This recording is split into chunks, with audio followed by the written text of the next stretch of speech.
Сабтиовоз аз студияи RPG Records. چنقه کیرت بخونم و عرفم بزاره مورا انتظارم و دیگر انتظاره عاشقای دنیا وقتی سفید شما منی جماعت یک جانم شما بیتو مصلوبا میکدم منی جاده و زکام برشقی دیگر آدم منی جا قیمت های مرزان بر ششتگی ده خونه تیغ ده دست و قلم های گوشه منی جمع گرفتن نگرفتن جان من بخالی وقتا دردی پس بینای وطن و عاشق دای حیاتی باقی نه عاشقی کم بغلی یا دنیای نوای و پتنکی دادک منی جا جان زبا اگر که گوش که دستا باشی منی جا جانی ما من ای سری توزا ایجاد نیست رهایی ما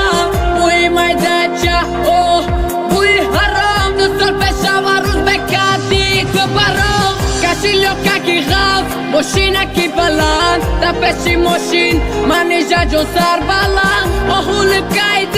حیاتی نو برای من فی ام بیادم یا گم نزد دیلی منی جا نمیفورم نام تا گیرم دایم برای دی بیاشی تا پیش گرفتک بندی داره ساعت یک نیمه شوشید ایدی بداره دی لوار باسک خشی گوش کنی نداره منی جا نمیفورم نام تا گیرم دایم برای دی بیاشی تا پیش گرفتک بندی داره ساعت یک نیمه شوشید ایدی بداره دی لوار باسک خشی گوش کنی نداره فازه پاک بچی مقصد دل ما پوردی خرڅاندی و حیات ما خش رو قیمت خوردی نولای ما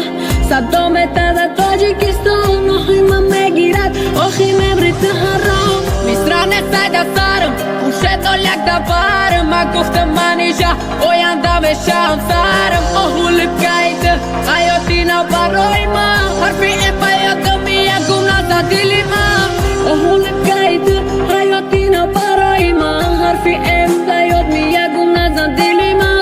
ای تنگا تو سد برگه سری خم دلی رفا دلم سراخ شید حرفی ام ده بر ما